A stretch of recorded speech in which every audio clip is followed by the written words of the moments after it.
Welcome, man. Welcome back to the channel, y'all.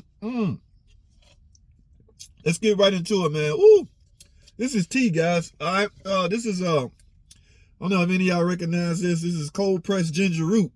I made me some ginger tea today. I ain't drinking. All right. Questions, guys. I got an interesting question from a guy yesterday that I wanted to discuss with you guys. Okay. Now, let me go right over it. Let's jump right into it. I'm a subscriber here. Good. I like when you're a subscriber, okay? That tends to, you almost tend to break in line. If you come at me like that, okay, first of all, if you start your question off with advising me that you're a subscriber, here's what that tells me. Chances are you have read some of the comments in this video. Now, chances also are that you see me asking guys, are they subscribed? Here's my thing with that, guys. I don't want to be wasting my time, okay? If I see you not invested, not even so much the word invested. If you not, you know what I'm saying? Like, how could you, with good conscience, go to somebody's video and ask a whole bunch of questions and you're not even subscribed to their channel, especially if that's a huge channel? I can see if that guy got like 10, 15, 20 subscribers. Yes, he's trying to grow. But if a channel has a lot of subscribers, chances are he have a lot of questions on his video, which means he don't have time to deal with all the questions, which means chances are he gonna jump right on the subscribers question because they have a little investment in it already, all right? So there are questions on here that don't even have return answers because guys can't even answer a simple question. They go, hey man, my car doing such and such. What you think, all right? And I come back with, what year's your car? How many miles on it? By the way, are you subscribed to the channel? And they'll re-answer and go, oh, I got a 2015 Dodge Charger and it's doing this and doing that. Never do they once answer the last question that I have. Because keep in mind, I asked what year, make, and model it is, and the very last comment I make was, are you subscribed to the channel? So that's the last thing you technically read. Why isn't that the first thing you answer? Like, your answer should be, yes, I'm subscribed, man. You know, I watch your videos, and I have a 2019 such and such and such. But no, some guys literally just start blabbing about their problem. I'm turned off at that point. I'm like a woman in some cases. All right? Yeah, man. This is why, guys. It is not me being a butthole. Okay, I have a lot of questions I haven't answered yet from subscribers. Okay, I'm not going to insult them by jumping straight to your question just because it's a super technical question that I may know the answer to right away. No, that's not means for me to jump line. No, I got a lot of subscribers' comments and questions that I haven't gotten to, and I'm not about to. All you got to, this is what kills me about this whole thing. You direct your mouse, your pointer down to the button where it says subscribe and hit it. That's all you got to do. It don't cost nothing or nothing, man. I mean, guys, if I'm going to take time out of my life to adhere to your question, sure, I'd much rather you watch the video. If there's a question afterward, sure, ask. But please, let me know that, okay, forget that. My guy started his comment off with, subscriber here, okay? Enjoy all your videos. He even went so far as to say that. I got a question for you. I have a 2015 Grand Caravan 3.6, 98,000 miles. No valve train noise at all. Runs great. My last oil change, I noticed loads of tiny metal particles in the oil filter. Should I wait till I hear noises before removing the valve cover? Is the metal coming from something else? Or all the videos I've been watching about failing rock arms, no one mentioned metal in the oil filter. Thank you. All right, guys, as far as metal or metal shavings or metal particles being in your oil filter, that tells me a couple of things. Number one, your oil filter is doing its job.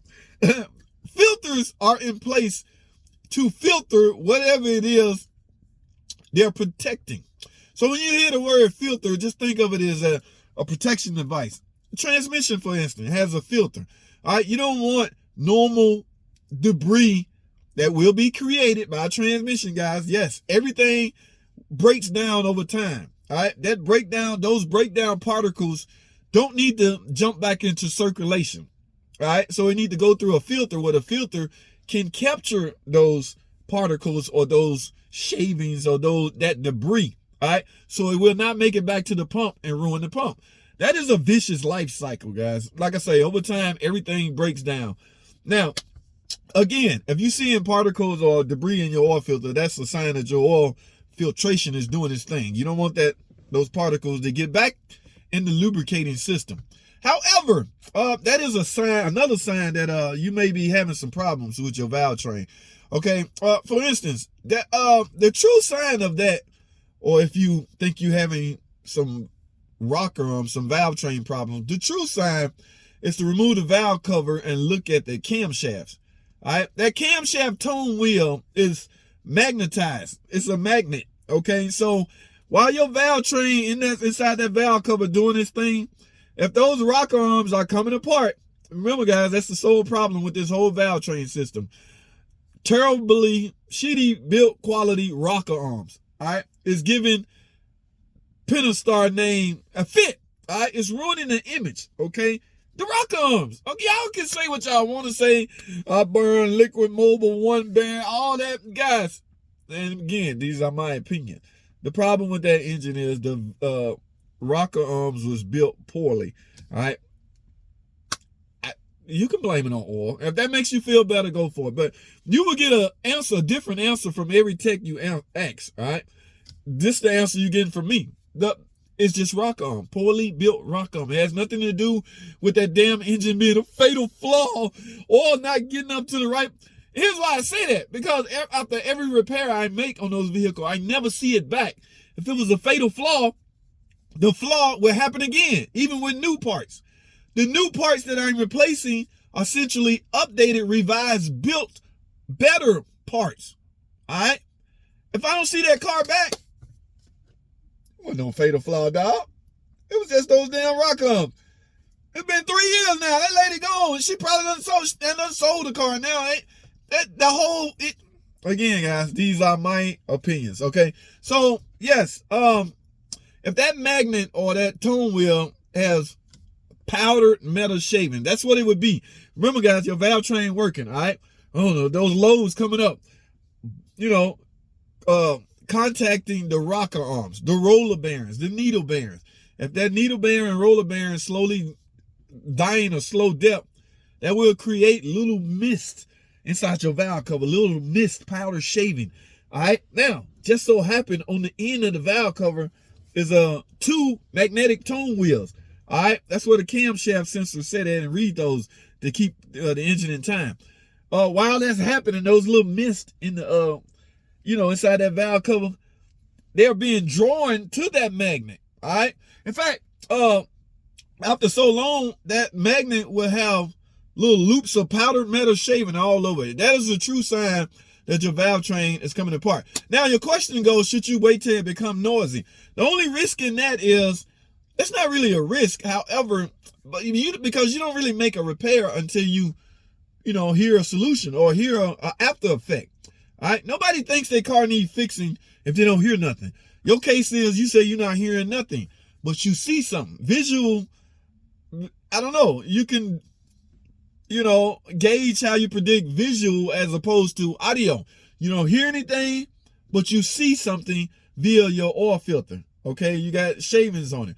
All right, but like I say, I guess the question is, should you do something about it now? The only risk, you stand a risk of eating or chewing into a camshaft. All right, that's one of the big risks you face. And those camshafts are not cheaper. It's almost inevitably that you're going to need new rocker arms. Every Pentastar out there should have the new, updated, revised rocker arms on there. I'm going to put that out there. All right, especially Gen 1 and Gen 2. All of those should have those. And guys, quiet as kept, they did a study. Only 10% of these vehicles are exhibiting that problem. Now, if you think it's a lot, that means it's really a freaking lot of those engines and cars out there in the world. In fact, we calculated, or somebody did some math or study, it's 10 million. There's 10 million vehicles out there riding around with Pentastar's engine in them. And it's only 10% are exhibiting this failure. What does that tell you about the other 90%? So my point is, it's not mandatory that it's going to happen. I mean, who says, yes, it's going to happen, it's inevitable? All right, because these videos tend to go way out there. But yeah, by waiting, guy, you just risk a chance of, let me put it like this. I would be super concerned when I start hearing ticking noise. All right, a ticking noise can be savage. A thud knocking noise, you done chewed into some cam. I have become real good at gauging what I'm about to see once I pull the valve cover, because I can listen the audible tick or the audible frequency that it give off, the noise that it's making. Yep, that's just rock arms down. Yeah, we can save this one, ma'am. I can save this one. All right, yeah. No, that frequency is a little 20 dBs below threshold. Yeah, you gonna need some cam, dog. You gonna need some camshafts. How you know? I can tell, dog. I done a bunch of these. My point is, you just take a small risk by waiting. But I'm not saying you should go in and be overly concerned. You know what I'm saying?